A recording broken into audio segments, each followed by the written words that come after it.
सर्वप्रथम विश्व के महानतम दार्शनिक, अहिंसा और मानवता के प्रेरणा स्रोत महामानव शाक्यमुनि गौतम बुद्ध जी के चरणों में श्रद्धा सुमन अर्पित करता हूं। तत्पश्चात भारत को एकीकृत रूप से विश्व पटल पर स्थापित करने वाले अखंड भारत के निर्माता चंद्रगुप्त मौर्य जी को नमन करता हूं। तत्पश्चात विश्व के महानतम शासक और वसुधैव कुटुंबकम की धारणा के जनक विश्व विजेता सम्राट अशोक महान के शौर्य को, उनके पराक्रम को, उनके कुशल प्रशासन क्षमता को, उनकी दक्ष रणनीतिक क्षमता को श्रद्धापूर्वक नमन करता हूं। सम्राट अशोक महान was and he is known to be the most brilliant administrator, a frightening warrior and a compassionate ruler। ये कॉम्बिनेशन दुनिया में किसी शासक में नहीं दिखता है। और भारत जैसे विशाल भौगोलिक विस्तार वाले बहुप्रांतीय, बहुसांस्कृतिक, बहुभाषीय, बहुधार्मिक, बहुजातीय और अनेक बुद्धं शरणं गच्छामि, बुद्धं शरणं गच्छामि। Incoming voice call from FN Mauritius। सकारात्मक बदलाव प्रदान करने का तहे दिल से स्वागत, वंदन, अभिनंदन करेंगे जब वो यहाँ पधारेंगे। और मंच पर आसीन हमारे विशिष्ट अतिथि डॉक्टर कमालुद्दीन खान साहब, फादर जोसेफ सर, माननीय आर.के. शाक्य जी, मैडम नम्रता सिंह जी का अभिवादन करता हूं। सम्राट अशोक क्लब के संस्थापक स्मृति शेष सुभाष सिंह जी को भावभीनी श्रद्धांजलि अर्पित करते हुए और मंच पर आसीन आज के कार्यक्रम के अध्यक्ष और सम्राट अशोक क्लब के राष्ट्रीय अध्यक्ष माननीय दीनानाथ मौर्य जी, क्लब के राष्ट्रीय महाप्रबंधक doctor RP. Maurya ji, club के बिहार प्रदेश अध्यक्ष भीष्म कुमार जी, क्लब के उत्तर प्रदेश के अध्यक्ष रविंद्र मौर्य जी, बक्सर जिला के जिला अध्यक्ष प्रणनु कुमार जी और सम्राट अशोक क्लब के सर्वाधिक लोकप्रिय राष्ट्रीय प्रवक्ता डॉक्टर सच्चिदानंद मौर्य जी का मैं स्वागत, वंदन, अभिनंदन करता हूं। मैं डॉक्टर सच्चिदानंद जी को राष्ट्रीय ख्याति प्राप्त प्रवक्ता कहता हूं। क्लब इनको राष्ट्रीय प्रवक्ता कहता है, मैं इनको राष्ट्रीय ख्याति प्राप्त प्रवक्ता कहता हूं, क्योंकि इनका वक्तव्य जितना प्रबल होता है उतना ही सरल भी होता है और इनकी इसी कला के लोग फैन हैं। मैं भी उनमें से एक हूं। साथ ही क्लब के हरेक कर्मठ पदाधिकारी और जांबाज और जुझारू कार्यकर्ताओं की जीतोड़ मेहनत और लगन को मैं कोटि कोटि प्रणाम करता हूं, सलाम करता हूं।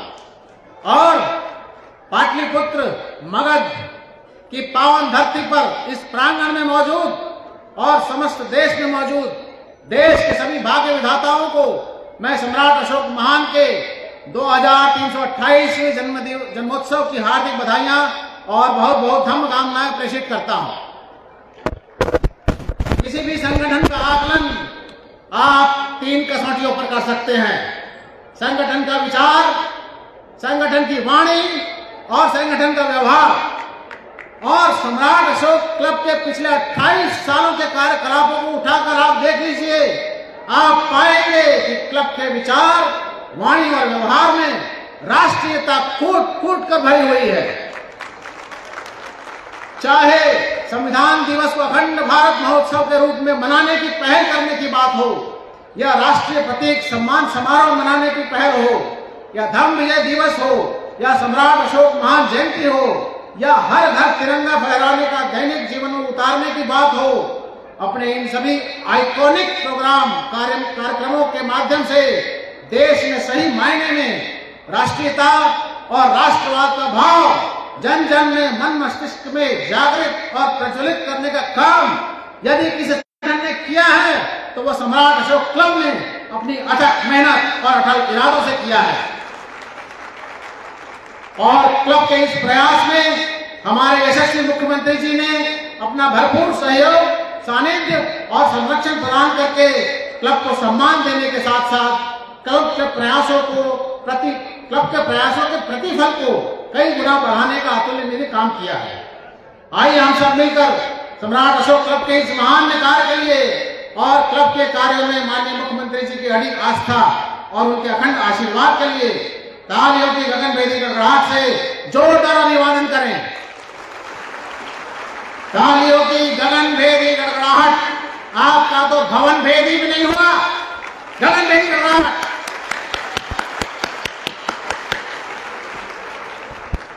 आज का विषय बिंदु लोक कल्याणकारी राज्य के प्रवर्तक सम्राट अशोक महान की चर्चा करने से पहले मैं जिक्र करना चाहूंगा विश्व के महान इतिहासकार चार्ल्स एलन का, जिन्होंने अपने रिसर्च और अपनी लिखी हुई किताब के माध्यम से सम्राट अशोक महान को इतिहास के गर्त से निकालकर बुद्धिजीवियों का विषय बनाया, उनकी बुद्धिजीवियों के समक्ष प्रस्तुत करने का काम किया और सम्राट अशोक महान को विमर्श का विषय बनाया। उनकी एक किताब का टाइटल है Ashoka the search for India's lost emperor. ध्यान से सुनिएगा इसका title, the search for India's lost emperor, Bharat का वो खोया हुआ सम्राट जिसकी खोज की चार्ल्स ने, एलन चार्ल्स ने। इसका टाइटल ही सब कुछ कह देता है कि किस कदर साजिशन सम्राट अशोक महान को जन जन के मानस पटल से मिटाने का साजिश वाला काम किया गया। लेकिन सम्राट अशोक अपने जीवन में एक ऐसा काम कर गए थे कि कोई भी साजिश उनको मिटाने में कभी भी कामयाब नहीं हो सकती। वो अपने विचार, अपनी शासन शैली के सिद्धांतों को चट्टानों में गुदवा कर लिखवा कर चले गए थे। ला बाबू मिटावा तो कितना मिटेगा, मिटावे वाला के हाथ छिल जाए, घिस जाए, हाथ घिस के ओरा जाए, मगर सम्राट अशोक के लेखनी न मिटी बाबू, न कहियो मिटी, न कहियो मिट सकेला। चार्ल्स एलन तो सम्राट अशोक को इतिहास के घर से निकालकर किताबों में ले आया, लेकिन किताबों से निकालकर सम्राट अशोक को जन जन तक पहुंचाने का काम किया है सम्राट अशोक क्लब ने। और सम्राट अशोक महान के जन्म दिवस को राष्ट्रीय अवकाश घोषित करके माननीय मुख्यमंत्री जी ने एक अति अभूतपूर्व काम कर दिया। उन्होंने अपने इस एक फैसले से न सिर्फ सम्राट अशोक क्लब की मेहनत को पुरस्कृत करने का काम किया, बल्कि उन्होंने देश भर की जनता की आवाज को पहचान कर जनता की आकांक्षाओं को भी पूरा करने का नेक और महान काम किया। चार्ल्स एलन वो इतिहासकार हैं जिनकी विश्वसनीयता किसी भी विवाद से परे है। वो अपनी इस किताब में लिखते हैं वो Ashoka is the first ruler in the history to establish a welfare state. Ashoka इतिहास में पहले सम्राट है जिन्होंने की एक कल्याणकारी राज्य की स्थापना की। और हमारे देश के संविधान का प्रमुख उद्देश्य क्या है? हमारे सभी वक्ताओं ने इसकी चर्चा की। अभी लॉ के प्रोफेसर खान साहब ने इसकी कितनी बखूबी चर्चा की। हमारे संविधान का उद्देश्य भी वही है जो सम्राट अशोक महान ने 2300 साल पहले दुनिया को करके दिखाया था। एक समतामूलक समाज एवं जन कल्याणकारी राज्य की स्थापना, establishment of A welfare state. संविधान के भाग 3 में निहित मौलिक अधिकार यानी फंडामेंटल राइट्स और भाग 4 में निहित नीति निर्देशक तत्व यानी कि directive principles of state policy को हमारे संविधान की आत्मा और चेतना कहा गया है। संविधान के अनुसार सभी सरकारों का ये दायित्व है कि जन कल्याण हेतु विशिष्ट प्रयास निरंतर किए जाने चाहिए और देश के संसाधनों का इस प्रकार प्रयोग हो कि उसका लाभ जनसंख्या के सभी वर्गों को प्राप्त हो और धन का केंद्रीकरण ना हो। यानी कि हमारे संविधान निर्माताओं का यह सपना था कि देश में व्याप्त सामाजिक विषमताएं, आर्थिक विषमताएं, शैक्षणिक विषमताएं समाप्त हों और देश के संसाधनों पर किसी वर्ग विशेष या किसी वर्ण विशेष का वर्चस्व और प्रभुत्व न हो। इससे यह स्पष्ट होता है कि संविधान के निर्माताओं ने एक ऐसे लोकतंत्र की कल्पना की थी जो जन कल्याणकारी हो और सर्वलोक हितकारी हो। और यह बात भी इतिहास के पन्नों में स्वर्णाक्षरों में दर्ज है कि देश में सम्राट अशोक महान जैसा जन कल्याणकारी और सर्वलोक हितकारी शासक कोई नहीं हुआ। अब इसमें कहाँ कोई संदेह रह जाता है कि सम्राट अशोक की नीतियां, सिद्धांत और शासन शैली ही आत्मा है हमारे संविधान की, रूह है हमारे संविधान की। देश का राष्ट्रीय चिन्ह हो या देश का राष्ट्रीय ध्वज हो, सम्राट अशोक महान भारतीय गणतंत्र के कण कण में और भारतीय संविधान के समस्त ताने बाने में मौजूद हैं। यत्र तत्र और सर्वत्र पाएंगे आप सम्राट अशोक महान को। बस सही नजरिए रखने की जरूरत है। ये कहना करीब भी अतिशोक्ति नहीं होगी कि सम्राट अशोक महान ने अपने शिलालेखों में भारतीय संविधान का प्रथम प्रारूप 2300 साल पहले ही लिख दिया था और लोक कल्याण के संवैधानिक लक्ष्य को प्राप्त करने के लिए जन जागरूकता फैलाने और बढ़ाने का नेक काम सम्राट अशोक क्लब पूरी तन्मयता से कर रहा है। इसीलिए किसी ने खूब कहा है कि सम्राट अशोक महान की सोच, सम्राट अशोक महान की सोच है भारतीय संविधान की कोख। सम्राट अशोक महान की सोच है भारतीय संविधान की कोख और सम्राट अशोक महान की शासन शैली, सम्राट अशोक महान की शासन शैली है संविधान के प्रावधानों की थैली। संविधान के सारे प्रावधान उन्हीं के सोच से निकले हैं। ईश्वर ने हम सबको आईसाइट दिया है। अभी किसी वक्ता ने चर्चा की थी, ईश्वर ने हम सबको आईसाइट दिया है, दृष्टि दिया है, लेकिन सम्राट अशोक क्लब ने आम जनता को भारतीय संविधान के प्रति इनसाइट दिया है। आपको ईश्वर ने आईसाइट दिया है, क्लब ने संविधान के प्रति जनता को इनसाइट दिया है। जो कुछ लोग कहते हैं कि संगठन के नाम में क्लब शब्द कुछ जमता नहीं है, लेकिन आज मैं इस मंच से ऐलान कर देना चाहता हूं कि वो क्लब का शब्द मतलब उनको पता ही नहीं है कि क्लब का मतलब क्या है। ये क्लब वो नहीं है कि आप गए और 2 हाथ ताश खेलते आ गए और 2 राउंड कैरम खेलते आ गए। सम्राट अशोक क्लब यानी CLUB, आप लोग ध्यान से सुन लीजिए। सम्राट अशोक क्लब CLUB का मतलब क्या है? C माने कॉन्फेडरेशन, कॉन्फेडरेशन माने संघों का संघ, महासंघ।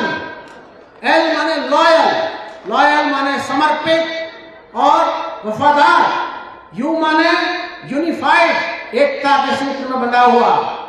ब्रेन्स, यहाँ शरीर के साथ साथ ब्रेन्स भी हैं, तो क्लब का फुल फॉर्म हो जाता है confederation of loyal and unified brains. आज से आज सब लोग जान लीजिए, सम्राट अशोक क्लब इज ए संगठन जिसमें कि वफादार, समर्पित और एकता के सूत्र में बंधे हुए स्पष्टवादी बुद्धि जीवों का महासंघ है। जैसे मुख्यमंत्री जी का भी एक स्टाइल होता है, मतलब स्पष्टवादी वाला, उनके लिए हमने लिखा था लेकिन आज वो है नहीं हमें यहाँ पे। इनके स्टाइल में भी स्पष्टवादिता झलकती है। कई बार इन्होंने कहा कि आपकी जातीय जनगणना कराएंगे, तो इन्होंने कराई। इसी कड़ी में यहाँ पर मैं कहना चाहूंगा कि माननीय मुख्यमंत्री जी की सरकार का जो टैगलाइन है न्याय के साथ विकास, बिहार सरकार का टैगलाइन है न्याय के साथ विकास, शायद मुख्यमंत्री जी का दिया हुआ है। ये इस बात को दर्शाता है कि बिहार सरकार भी सम्राट अशोक महान की शासन शैली का और भारतीय संविधान के रूप का, ईसेंस का शिद्दत से अनुकरण करते हुए बिहार को प्रगति के पथ पर अग्रसर करने में लगी हुई है।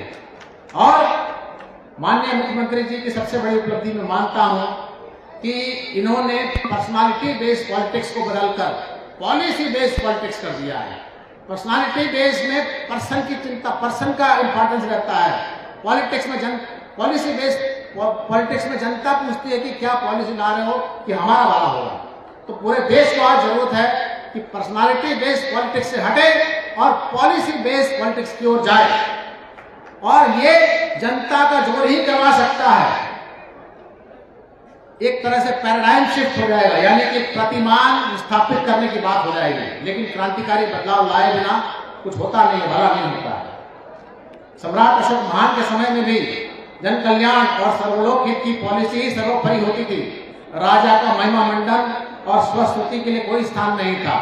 सम्राट अशोक महान का शासन भी पॉलिसी बेस्ड था, पर्सनालिटी बेस्ड नहीं था। अब अंत में मैं इतना ही कहूंगा कि ये 4 मुखी शेरों वाला स्तंभ जो आज हमारे देश की राष्ट्रीय प्रतीक है, नेशनल एम्ब्लम है। समय के किसी कालखंड में इसी पाटलिपुत्र मगध की धरती पर जन्मे मौर्य साम्राज्य की सार्वभौमिक संप्रभुता का प्रतीक हुआ करता था। अगर थोड़े मजाक के लहजे में कहूं, थोड़े विनोदी लहजे में कहूं, तो ये अशोक स्तंभ हम बिहारियों का और हम समस्त भारतवासियों का दुनिया भर में दबंगई का प्रतीक होता था। ये अशोक स्तंभ हमारे पुरखों द्वारा दिया हुआ वो बेशकीमती दस्तावेज है, वो साधन है, वो सहारा है, वो संबल है जो हमें प्रेरणा देता है कि हम अपने नागरिक होने का फर्ज निभाते हुए इसमें मौजूद अश्व की तरह ऊर्जावान और गतिशील बने, इसमें मौजूद बैल की तरह मेहनती और लगनशील बने, इसमें मौजूद हाथी की तरह अपनी ताकत को सार्थक कामों में लगाएं, जिससे कि हम इसमें मौजूद चारों शेरों की तरह अपनी अनुशासित शक्ति से चारों दिशाओं में जागरूकता और परिवर्तन ला सकें। इसी के साथ मैं आप सभी को एक बार पुनः सम्राट अशोक महान के 2328वें जन्मोत्सव की ढेरों बधाइयां और अनेक अनेक धर्म कामनाएं देता हूं। जय सम्राट अशोक महान, जय संविधान, जय बिहार, जय भारत।